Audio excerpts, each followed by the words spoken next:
Então, o problema é o seguinte: se você não organizar a população pela base, se você não criar lideranças locais, regionais, se você não criar uma estrutura orgânica que não depende de um líder para poder sobreviver, não adianta vir com um monte de índices positivos de cima para baixo, porque esses índices vão acabar um dia. E quem vai ter que sustentar o processo de reformas, etc. e tal, para não falar em processo revolucionário, é a organização de base. Se você não tem organização de base, cidadão, você não tem nada. Você tem ilusão, você tem um castelo de cartas. Então, não adianta a economia ir bem, não adianta a inflação estar controlada, não adianta as coisas estarem rolando, etc. e tal, porque se não tiver organização de base, você não tem nada.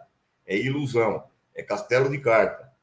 A pergunta é, por que o governo hoje consegue lançar um plano desse de agricultura familiar? Só por uma razão. Porque já tem uma estrutura de agricultura familiar organizada. E quem contribui para essa organização de uma forma decisiva? O MST. MST. Quer dizer, se não tivesse um movimento de base no campo, organizando as pessoas, esclarecendo para a população brasileira o sentido da reforma agrária, o sentido da luta, etc. e tal, seria muito mais difícil hoje lançar um programa como esse de reforma de economia de agricultura familiar. Muito mais difícil. Porque não teria organização no campo. Então você tem que ter organização no campo para poder lançar esse programa. E quem está fazendo isso? O MST. É isso que eu estou dizendo. Por que o MST está ficando com a imagem cada vez mais fortalecida? Por quê?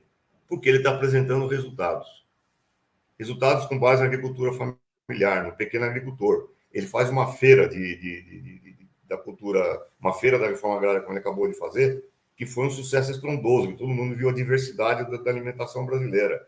Todas as regiões do Brasil mandando alimentos de altíssima qualidade, orgânicos, sem agrotóxico e etc. e tal. O MST distribuiu 7 mil toneladas de alimentos durante a pandemia. Quer dizer, são resultados positivos de movimento social organizado pela base. Isso produz resultados. Isso produz resultados. Não adianta o Paulo ir lá e fazer um monte de discurso do governo sobre agricultura familiar e não sei o que, se não tem base no campo, cidadão. Então, por isso que eu estou falando, não podemos ficar iludidos com esse negócio de que os índices estão bem, vai dar tudo certo. Não é assim que funciona. Não, eu não estou dizendo Inclusive porque que eu repito aquilo que eu falo como um mantra todo dia que eu vejo no teu programa. Quando a Dilma terminou o governo dela, ela estava no primeiro governo dela, ela tinha 75% da opinião pública de apoio. 3 meses depois, ela estava com 20% ou 30%. Então, a opinião pública ela é volúvel, ela muda rapidamente, porque é evidente que as pessoas, com razão, ficam contentes quando o estômago está cheio e quando as reivindicações são atendidas. Quando deixam de ser atendidas por uma outra razão, se você não tem uma estrutura orgânica capaz de sustentar o apoio e a mobilização, ela vai embora. E aí alguém vai ocupar o espaço deixado.